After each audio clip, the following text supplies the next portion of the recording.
Good morning. It's obviously sunrise in Arizona. I've never done one of these things before. I've looked at lots of videos about issues with cars, etc., and I've looked particularly at issues with the Ram air suspension. I know there's a bunch of them up in Canada that are having a lot of trouble, and there's a few in the States that are on YouTube, and I'm going to add mine. I'll try to keep this very brief. You can see, looking at it, it's down on the driver's side. The front airbag is leaking.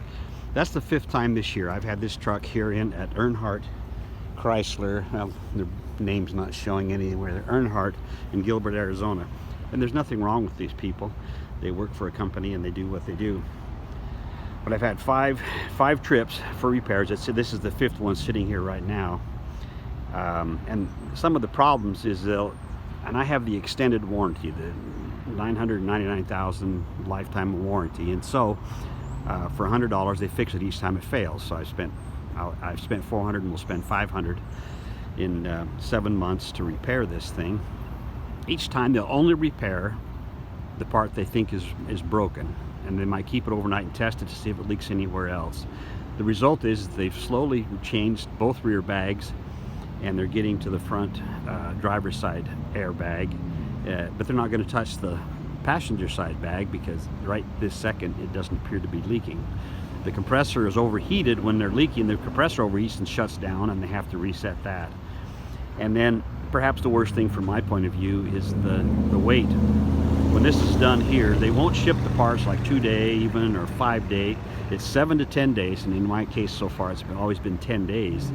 So the effect of that is I'm without the truck for 3 weeks. So I'm approaching 50 days without my truck in 7 months, more than a month. And this, they're telling me now, it's been sitting here for a week, and they say the part will be delivered next Thursday. So they won't start on it till the following Monday, and so I'm looking at, whatever that works out to, three or 4 weeks.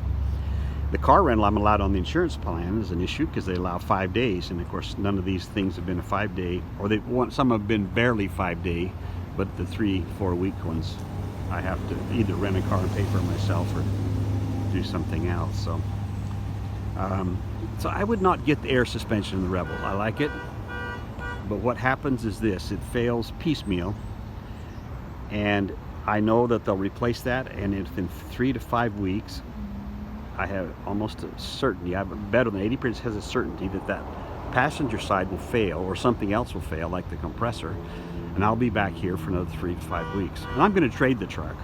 As soon as I get it back, I'm going to go ahead and detail it and clean it up, and I might even buy a Dodge, but I won't buy it with the air suspension. Another thing I would mention about the Ram Rebel, these newer ones, that's a 2017, there are not aftermarket kits where you can take the airbags off and change it to a spring and shocks and struts. They are available for the Ram 1500, but not for the Ram Rebel, this version. And it may come up that you can. I've tried to do it. I was willing to pay out of my pocket just to have that switched, because otherwise the truck is great. Has 61,000 miles on it, and it's a lovely truck. So I would think very long and hard before I purchased a Ram pickup, or if you're going to, and I might, I would not purchase it with the air suspension.